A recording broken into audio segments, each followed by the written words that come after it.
Why'd Kyrie make this decision?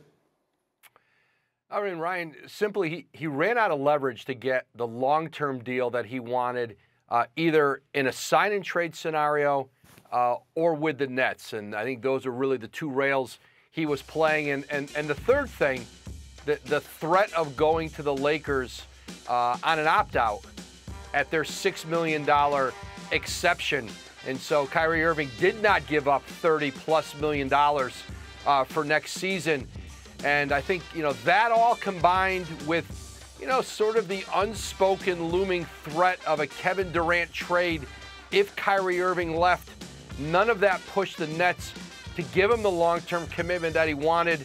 Again, there was no sign-and-trade scenario that made sense with the Lakers.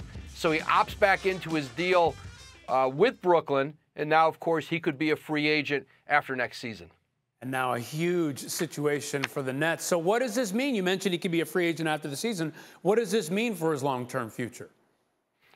Well, listen, I think if Kyrie Irving is available this season, if he is productive, if there's a low level of drama, he certainly puts himself back in the mix for teams who have cap space next year, to get the kind of extension he wants, or, of course, to do it in Brooklyn. I think there's no question about Kyrie Irving's talent. He's still an all-NBA level player who's in his prime.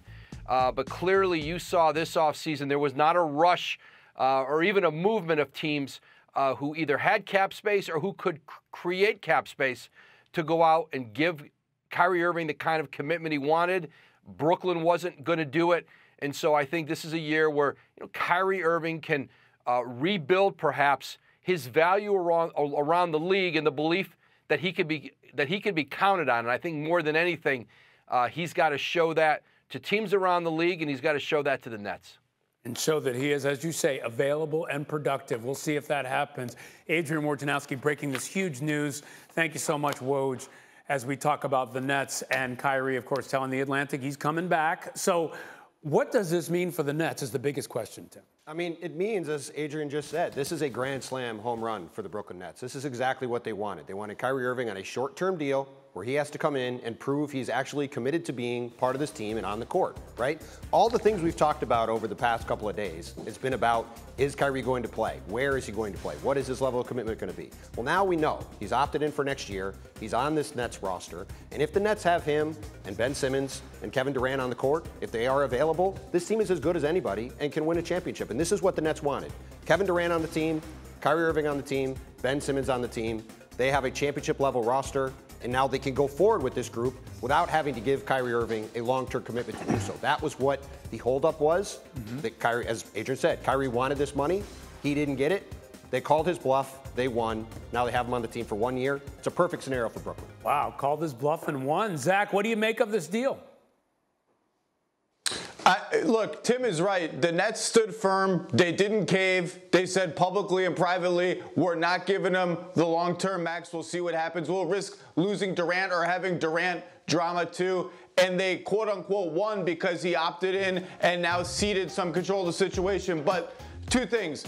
Why would we assume that it's over now? What in the history of Kyrie Irving and the entire Brooklyn Nets superstar experiment would suggest to anyone that because he's going to sign a piece of paper and opt in, that everything's great, the team is going to roll into next season as championship contenders, everything's going to be wonderful. The second thing is, the Nets have long since forfeited, oh, they could be this status. The Nets are in, I'll see it when I believe it status. Durant, Kyrie, Simmons, absolutely a perfect fit on the floor. The Nets have some extra draft picks from the Sixers, courtesy of the Harden trade, that I expect them to play with this summer. They can bring back Nick Claxton. That all sounds great. Let me see it. Is Ben Simmons going to play? When is he going to play? Is Kyrie going to play? When is he going to play? The vaccine mandate is out the window, so that should be safe. Kyrie should be a 60, 65-game player now. Let me see it. When it's go time, is Ben Simmons going to be afraid to get fouled? Is Ben Simmons going to take jump shots ever again? Like, it all sounds great on paper. I agree with all of it. The Nets are now firmly in, I'll believe it when I see it territory. To Zach's point, the Nets have been a theoretical team for 3 years. It's time for them to be an actual team. A theoretical versus an actual team. So, Seth, do you believe this is actually a team that can win a title? You're going to see the best of Kyrie Irving. He realized he put himself out. He had no suitors. Now, all of a sudden, he's betting on himself. He realized no one's going to give him a max deal with the behavior that he's had the last few years, the lack of being available. So what does he have to do? He's going to go out and he's going to play 70 games. He's going to go out and he's going to be productive. He's going to go out and get the ball where he needs to get it and when he needs to get it. He's going to be a good teammate. He's going to be a winning player because that's the only way he's going to get the end result. Look, he wasn't leaving $30 million, on the table. He just wasn't leaving $30 million on the table. What he wants is a max deal. How do you get a max deal? You go out, you hoop.